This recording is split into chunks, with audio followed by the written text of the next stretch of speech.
आयोजना करके वो कितना खर्चा करके लाखों रुपए खर्च करते हैं। तो अब जहाँ भाव के अभाव करने की बात चल रही हो सब जीवों की 3 लोग की, तो वहाँ के समूह की क्या बात कहना, और वहाँ के बनाने वालों की क्या ऊंचाई होगी। अंतर मुहूर्त में सारी सब सेटिंग करके वो पूरा का पूरा तैयार हो जाता है। ना उनको ज्यादा मेहनत करना है ना किसी को करना है, और लाभ सबको मिल रहा है। और व्यवस्था भी ऐसी जगह की जाती जहाँ कोई व्यवधान नहीं। इस पृथ्वी से ऊपर चले जाओ आप, इसलिए अपने यहाँ यहाँ के लोगों को तुम्हारे से कोई व्यवधान नहीं है, तुम्हारे नीचे वालों को डिस्टर्ब नहीं। कम से कम कितने समय के लिए समोसन की रचना होती है, ज्यादा ज्यादा कितने समय के लिए होती है? नहीं, वो तो हमने कल बताया था कि देखो कम से कम भगवान की दिव्य ध्वनि पृथक वर्ष कहती है। पृथक वर्ष 302 अथवा 7-8 2 प्रकार से पृथक वर्ष का आता है। पृथक का एक शास्त्रों में उसका एक संकेत है। तो पृथक कहना माने जिसके संबंध में पृथक कह रहे। अगर दिनों के बारे में कहे तो दिन लगा लेना 3 से 9 या 7-8। वर्ष के बाद महीनों के बारे में कहे तो महीने लगाना, वर्ष के कह रहे तो वर्ष लगाना, अगर सागर की उसमें कह रहे तो सागर लगाना। तो जिसमें लगा दो वो पृथक वर्ष, तो वो 3 से 9 अथवा 7-8 इतना उसका बनता है। इतने वर्ष तो उनकी दिव्य ध्वनि खिलेगी कम से कम, कोई भी तीर्थन। इससे पहले उनकी दिव्य ध्वनि, इससे पहले वो मोक्ष नहीं जा सकते। ये बात अलग है, एक जगह लगाता है नहीं, वो जगह जगह अपनी बस। वो देव लोग, हाँ जो है देवो पुनीत है, वो तो जब उनका विहार होता है तो सहजी रूप से देव लोग जो है वो सब आगे जा करके फिर सेट कर देते हैं। यहाँ भी अपन देखते हैं ये बड़े बड़े प्रवचनकार होते हैं, उनकी जहाँ उनकी सेटिंग है पूरे पहले से जा करके पूरी सब सेटिंग होती है, सब तैयार हो जाती पूरी। नेताओं को भाषण देना, सभा होना है, ऑलरेडी पहले से सब तैयारी।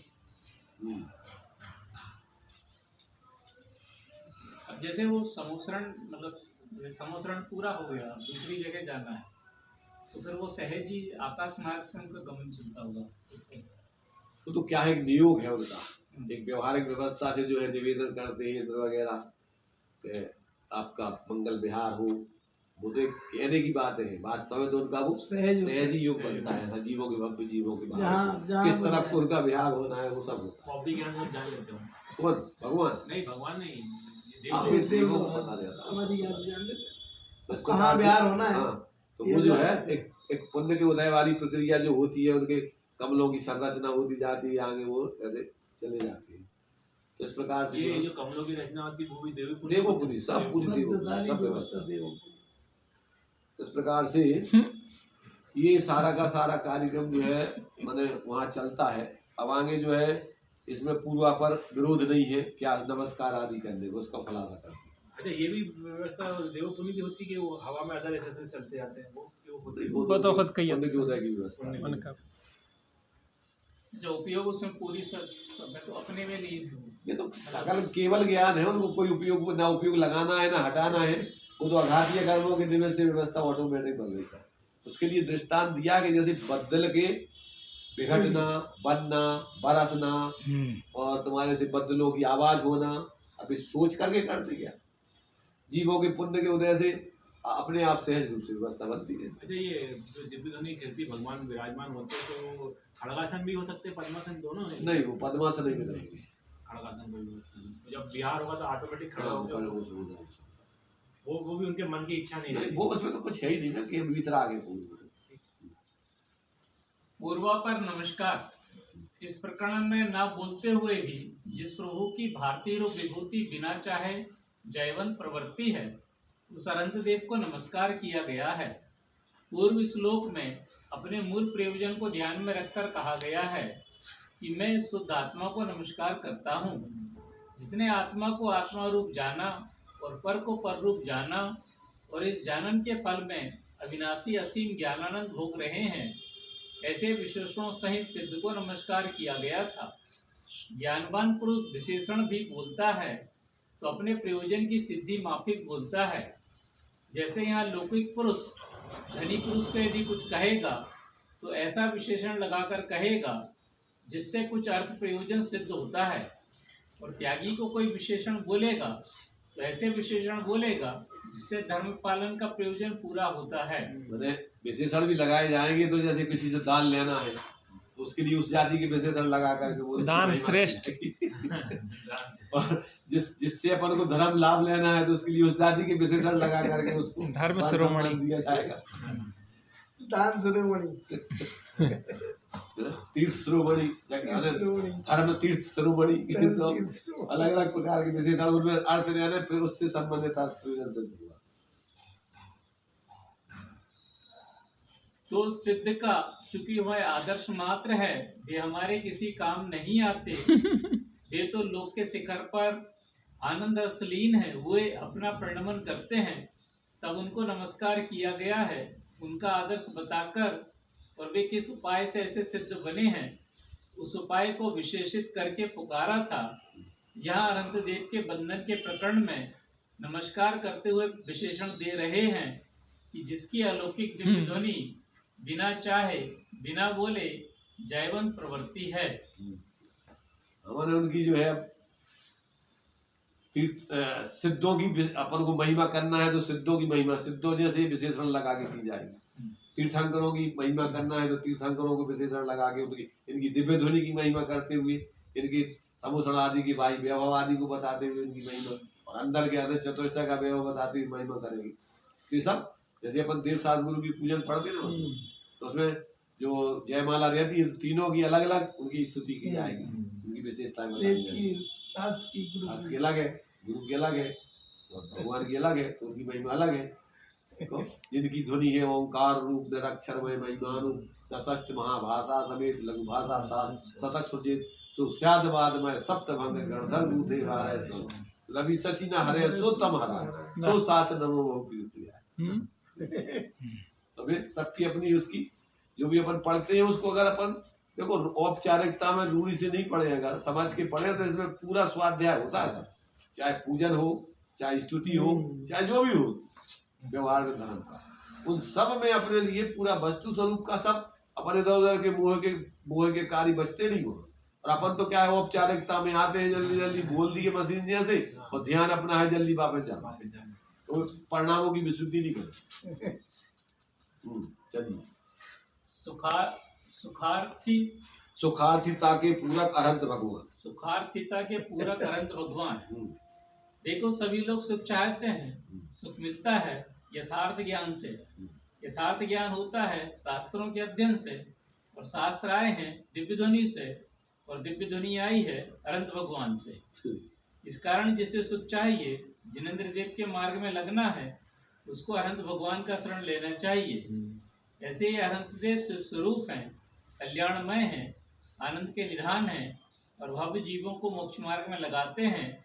इसलिए वे धाता हैं, धाता है, विधाता है, ब्रह्मा है और उनका ज्ञान पूर्ण विशुद्ध समस्त लोक में स्पष्ट झलकता है। इस कारण वे सुख स्वरूप हैं। मतलब सुखार्थी मैंने जैसे अपन धनार्थी जीवों को धनवान की सेवा, विद्यार्थी सुखार्थी जिसकी जो चाहता है तो वो उनकी सेवा करे। अब सुखार्थी अगर है तो सुख जहाँ से मिलता है उनकी सेवा करे, उनकी महिमा करे। तो किया है यदि मोक्ष की कामना तो जीव जब कुछ जानी तो वो उस तरीके से जहाँ से मिले उन निमित्तों की पूर्वक अपने स्वरूप की महिमा करो। तो जो है राजा की धनार्थी व्यक्ति राजा को पहचान कर उसकी सेवा करता है, खुशामद करता है तो राजा उसको धन देता है। इसलिए अपन को भक्तांबर स्तोत्र में पढ़ते अपन को छंद आता है कि अपने लिए जिस प्रकार से जो है दिया है, त्रिभुवन तिलक जगतपति हे गुरु सदगुरुओं के हे गुरुवरी सदभक्तों को निज सम करते, इसमें नहीं अधिक आश्चर्य। स्वासद जन को निज सम करते, धनी लोग धन धरनी दे, नहीं करे तो उन्हें लाभ क्या उन धनकों की करनी। तो त्रिभुवन तिलक जगतपति हे गुरु सदगुरुओं के हे गुरुवरी सदभक्तों को निज सम करते, इसमें नहीं अधिक आश्चर्य। तो आपका भक्त है सच्चा, अगर आप उसको अपने समान बना लेते हैं तो कहते हैं इसमें आश्चर्य की क्या बात है। इसमें कोई आपकी कोई अलग से कोई महिमा की बात नहीं है। लोक में भी देखा जाता है, क्या देखा जाता है कि जो धनार्थी व्यक्ति है वो धनाढ़ लोगों की सेवा शुश्रूषा खुशामद करता है, तो वो धनाढ़ व्यक्ति भी उनको धन धरनी दे करके, धन जमीन जायदाद दे करके उसको अपने समान बना लेते। आपका अगर भक्त आपकी पूजा भक्ति और आपका सानिध्य करता है तो आप उसको अपने समान बना लो तो उसमें क्या बात है, होना ही चाहिए सब। अपनी चर्चा, हम्म। यह चर्चा दूसरे की नहीं है, खुद की है, और ऐसे उत्कृष्ट सत्य स्वरूप को भूल गए हैं, इसलिए आज यह दुर्दशा है। अरे मनुष्य तो क्या है, यदि मोह ममता में ही रंगे हैं तो पशुवत हैं। यह सब चर्चा जहाँ भगवान के स्वरूप की जा रही है, वहाँ यह ध्यान भी रखो कि यह हमारी चर्चा है, दूसरे की नहीं। जैसे कोई खोटी चर्चा की जाए तो जितने आदमी बैठे हैं वे सब सोचेंगे यह हमारा लक्ष्य करके बोल रहे हैं। ऐसे भाषण में अगर परिस्त्री गमन के त्याग का उपदेश किया जा रहा है कि परिस्त्री सेवन मत करो और उसका दोष दिखाया जा रहा है, तो अगर 10-20 जितने परिस्त्रीगामी बैठे हों ये सबके सब यही सोचेंगे कि आज महाराज ने देखो हमारा लक्ष्य करके यह बात कही, और कहो महाराज को सताने पर भी उतारू हो जाएं कि हमने क्यों ऐसा कहा है। तो जब कोई अच्छी बात कही जा रही है, अनंत का सिद्ध भगवान का स्वरूप, उनके गुणों की बात कही जा रही हो, तो भी हम सबको यह बात भी अपने पर घटा लेनी चाहिए। हम भी ऐसे ही हैं। तुम्हारा ही स्वरूप बताया जा रहा है, तो जैसे वहाँ और दूसरी बातें जो बताई जाए खोटी, तो खोटे लोग कहते आज तो हमारे ऊपर पूरा हमारे ऊपर ही हुआ। हमारे लाने करवा। हाँ, प्रभु की सिर्फ स्वरूपता, प्रभु की सिर्फ स्वरूपता। भैया खोटी बातें तो किसी किसी में है और यह स्वभाव वाली बात सब में है। तो यह भगवान की चर्चा है, यह हम आपकी खुद की बात है कि ऐसे महान है हम आप, और ऐसे सुख समुद्र हैं हम आप, ज्ञान घन है हम आप, दुखों का कुछ काम नहीं है, क्लेश अंश भी नहीं है, कृतार्थ हैं, सिर्फ स्वरूप हैं, कुछ करने को बाकी नहीं रहा। ऐसी अलौकिकता की बात प्रभु की गाई जा रही है, तो समझो कि हमारी बात कही जा रही है। वह भगवान शिव हैं, असीम अशुद्ध निर्मल ज्ञान, असीम शुद्ध निर्मल ज्ञान आनंदमय है। शुद्ध गलत लिखो। हाँ, अरे ऐसे ही तो हम आप हैं। पढ़ो राहुल भैया। व्यर्थ का मोह मचा रखा, जिससे कि इतनी बड़ी बात का खोज मिटा दिया। व्यर्थ की बातों में असली बात खो दी। बताओ, इस 40-50 वर्ष की जिंदगी में अब तक मोह किया, पर आज हाथ में क्या है? कौन सा लाभ रखा है कि जिससे कहा जाए कि हाँ हमने इतनी बात तो बढ़िया बना ली। जैसे धन संचय करते हैं तो वहाँ यह दिखता है कि लो अब तो 1200 रुपये, चलो अब थोड़ा और कर लेंगे, अब 1600 रुपये हो गए। तो जैसे वहाँ दिखता है कि हमने इतनी विभूति पाली, तो मोह करके तुम बताओ तुमने कितना क्या पा लिया। 1200 पे 1600 हो गए। नरक के दुख पाली, नरक की साई इकट्ठी कर रहे हो। तो व्यर्थ में मोह में इतनी बड़ी हानि कर रहे हैं, इसका ख्याल इस मोही जीव को नहीं होता। हाँ, माने तुम्हारी स्वरूप तो ऐसा है, प्रत्येक जीव भगवान स्वभाव वाला है, तुम्हारी सत्ता ऐसी आनंदमय है, तुम्हारे स्वरूप में कुछ भी समस्या नहीं है, और इसको भूल करके और मोह में जीव कैसा पागल बना है जिसमें कुछ नहीं मिल रहा है और पूरी जिंदगी बर्बाद कर देता है। मतलब अपन जो सोचते हैं थोड़ा सा और कमा लूं, थोड़ी और व्यवस्था कर लूं, कमा लूं थोड़ा और जिंदगी का अपना समय। यही तो मूर्खता है मोही जीवों की और ज्ञानी जीवों की उल्टी सोच होती है। ज्ञानी सोचता है कि भैया एक एक विकल्प हमारे लिए कितना जो है आगे के लिए उसका कर्जा चुकाना पड़ेगा, और ये सोचते हैं कि एक और कर ले तो वो काम में आएगा कि तुम्हारे पाप बंद हो जाएगा, तो कछु काम में नहीं आएगा और तुम्हारा पुण्य पूरा क्षीण हो जाएगा। प्रभु की सुगम स्वरूपता, यहाँ सुगम रूपता अथवा सुगत रूपता दोनों चीजें आती है। गम धातु जो है गति रूप में भी प्रयोग किया जाता है, तो गम धातु जो गमनात्मक और ज्ञानात्मक दोनों होती है। प्रभु सुगम है, उत्तम अवस्था वाला है, उत्कृष्ट उनका विकास है, ऐसा ही हम सब आपका स्वभाव है। उसका आदर नहीं करते तो भिखारी बने हुए हैं, न अपन ज्ञान घन खोता तो भिखारी क्यों बना होता। एक ही बात है।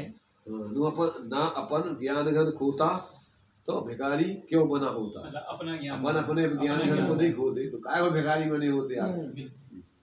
एक ही बात है।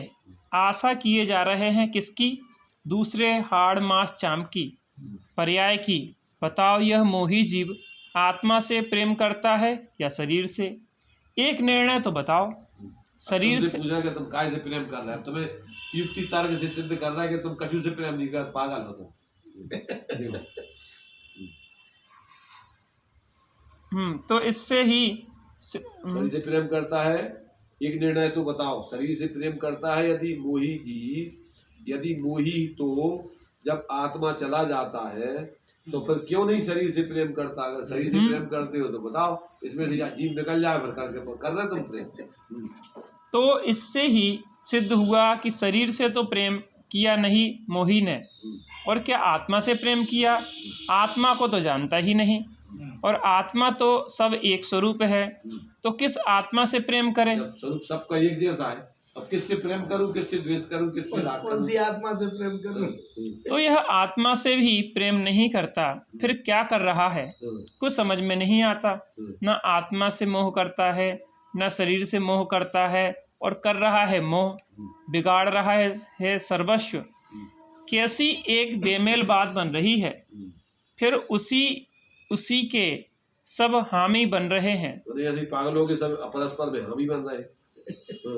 बुरा कौन कहेगा। चोर चोर ही जहाँ रहते हो वहाँ बुरा कहने वाला कौन है। चोर चोर मोसेरे कौन किसकी बुराई करे।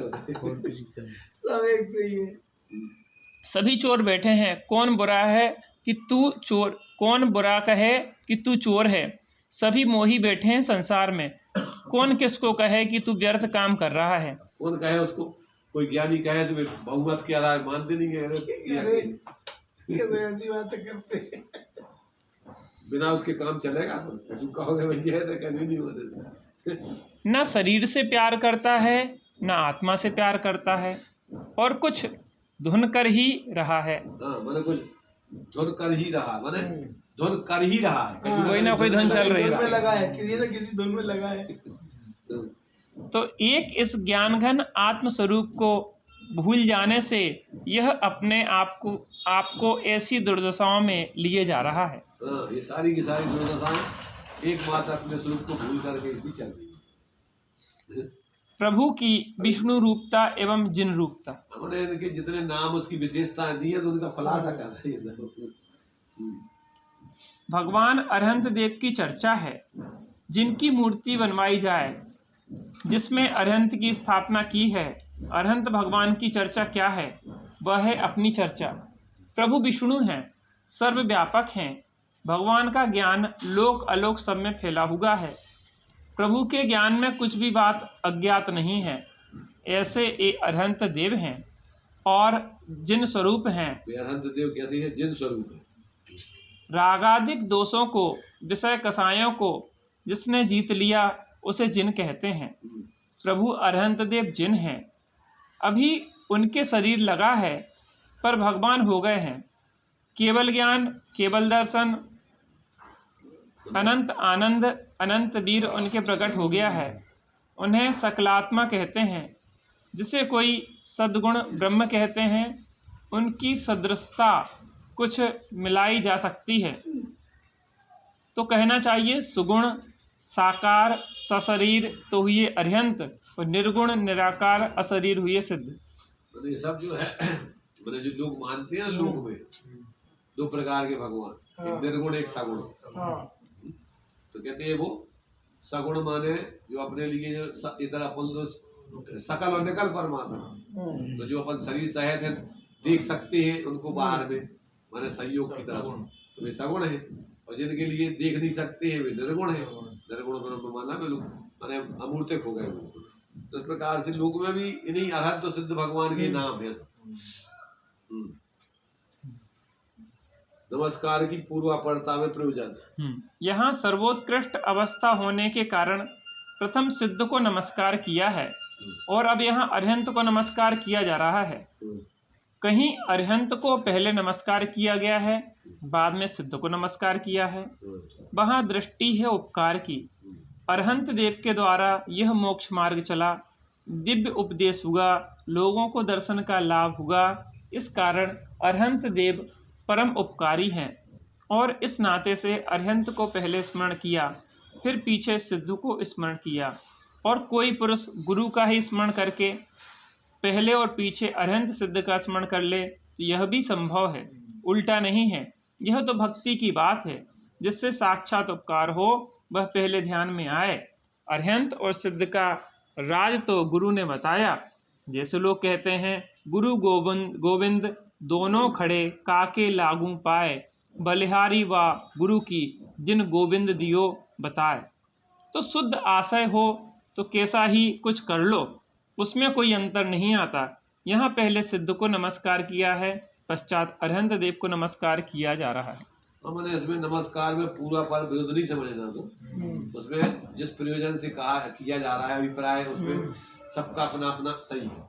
अगर कोई जैसे सिद्ध को कर रहे हैं, कोई अरिहंत को पहले कर रहा है, अथवा कोई गुरु को कर ले, ये नहीं समझना कि भैया तुम जो है अरे यार बड़ा बड़ों को छोड़ दो तुमने।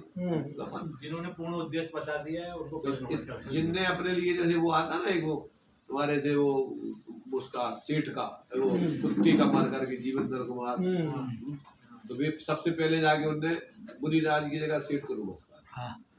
क्यों? उनके नमोकार मंत्र के प्रभाव से हम जो है कुत्ते से देव बने। सबसे पहले उपकारी के प्रति बहुमान बात गुरु के प्रति। इसलिए उसमें कोई ऐसी समझना कि पक्षपात हो गया कि उनके अभिनय हो गया, ऐसा कुछ नहीं। प्रभु देह की परमौदारिकता। ये अरिहंत देव सशरीर हैं। अरिहंत देव का शरीर हम आपकी तरह क्षुधा से पीड़ित, जरा देह से प्यास लग जाए, थक जाए, पसीना निकले, बदबू निकले, ऐसा नहीं है। उनका भी शरीर ऐसा ही था जब अशुद्ध अवस्था में थे, और जब उन्हें केवल ज्ञान हुआ तो उस अलौकिक अतिशय के प्रभाव से उनका शरीर परमोदारिक हो गया। उनके क्षुधा तृषा नहीं है। थोड़ी बात तो यही देख लो, प्रायः खूब खाने वाले दो चार बार, थोड़ी बात तो यही देख लो, यही दो में प्रायः खूब खाने वाले दो चार बार चाट पकोड़ा जो चाहे खूब खाए, उनका शरीर, और एक तपस्या करने वाले साधुजन कई दिन तक उपवास करते हैं। किसी दिन अल्प आहार ले लिया, उनका शरीर आपको प्रायः अच्छा मिलेगा। खूब खाने वाले लोग, कई बार खाने वाले लोग पसीने से लथपथ हो जाते हैं, बदबू आने लगती है, उनके मलमूत्र में भी बदबू आती है। और उपवास करने वाले लोग कदाचित अल्प आहार कर लें तो उनके शरीर में बदबू नहीं आती, और तो जाने दो मलमूत्र में भी बेसी बदबू नहीं आती। और तो ठीक है, मलमूत्र उनका औषधि बन जाता है। जहाँ से उनके शरीर मलमूत्र में से हवा लग के चली जाए तो औषधि का काम करके लोग जहाँ जहाँ बीमार होंगे और उनकी उससे जो है स्वस्थ हो जाए। तो ये सब क्या है कि भावों की पवित्रता के निमित्त से उन पदार्थों में भी इस प्रकार का जो है निमित्त नैमित्तिक संबंध हो जाता है। उत्तम देह की रिद्धि समृद्धता। जब आत्मानंद जिसके अधिक रहता है और तपस्या भी बहुत चलती है तो उनके तो पसीना, मलमूत्र, उनके वचन, उनकी रिद्धि सब औषधि रूप बन जाते हैं। उनके शरीर से स्पर्श की हुई हवा जिस रोगी के लग जाए उनका रोग मिट जाता है। फिर बताओ अरिहंत भगवान, जिसके चारों घातिया कर्मल पाप दूर हो गए हैं, जिसने अपने ज्ञान से द्रव्य गुण पर्याय सारे जाना, तीन काल संबंधी सब कुछ जाना, और अनंत दृष्टि है, जिसको अनंत अनाकुलता अव्यवहार परम सुख है, ऐसे अरिहंत भगवान का शरीर परमोदारिक होता है। इसमें क्या संदेह है? ऐसे दिव्य तेजोमय परमोदारिक शरीर में रहने वाले जो परमात्मा हैं उन्हें अरिहंत भगवान कहते हैं। तो मतलब क्या है कि इसमें अब चूंकि पहले में सिद्ध भगवान की महिमा थी, दूसरे श्लोक में अनंत भगवान, तो अनंत भगवान की विशेषताएं कुछ ऐसी बताई जा रही, मतलब जो उनके उदय से इस प्रकार की प्रक्रिया होती है। अब आगे इसमें दिया इन्होंने सकल निकल परमात्मा। परमात्मा की दो रूप है, सकल एक निकल। देवता के विषय में अनंत सिद्ध देव जैसे यह जोड़ी सब जगह प्रसिद्ध है। अनंत देव से अनंत सिद्ध देव, अनंत सिद्ध अनंत सिद्ध अनंत सिद्ध अपन बोलते हैं। कोई लोग कहते हैं अल्लाह खुदा, यहाँ कहते हैं अनंत सिद्ध, कोई कहते हैं सगुण ब्रह्म और निर्गुण ब्रह्म, कोई कहते हैं साकार और निराकार परमात्मा। ये सब जोड़ियां यह सिद्ध करती है कि कोई परमात्मा है, कोई परमात्मा होता है तो पहले शरीर सहित और पीछे शरीर रहित हुआ है, तो वह दोनों विधि में परमात्मा हुआ है। तो यूं ही मान लो कि अल्लाह तो है अनंत बोधक और खुदा है सिद्ध बोधक। अर्थ कैसे निकलता है? अल्लाह शब्द निकला है संस्कृत के अल्या शब्द से, और अल धातु से बनता है अल्या, जो अनंत शब्द का ही बोधक है। और खुदा मायने होता खुद, तो जो खुद रह गया है, अकेला रह गया है, वह खुदा कहलाता है। खुद से सिद्ध का रूप समझ लो, सगुण और निर्गुण, अनंत सिद्ध, साकार निराकार में अनंत सिद्ध। तो यहाँ निराकार स्वरूप को पहले श्लोक में नमस्कार किया है और साकार रूप को बाद में नमस्कार किया है, ऐसा जानना चाहिए। स्वरूप सही समझो, शब्द कुछ भी हो सकते हैं। शब्द तो देखो क्या है, शब्द तो अपने लिए रूढ़ी से कभी कभी क्या होता है, कहीं के कहीं कुछ हो जाता है। अब उसका भाव नहीं समझ में आवे तो उल्टे अर्थ के नाथ कभी भी कल्पना कर दो। तो मूल में तो ये नहीं, अनंत सिद्ध भगवान के सारे रूप है, अपने नामों में आदमियों ने कल्पना कर रखी झूठी हुई, इसलिए भ्रम से और भगवान का स्वरूप विपरीत हो गया। चलिए निज निधि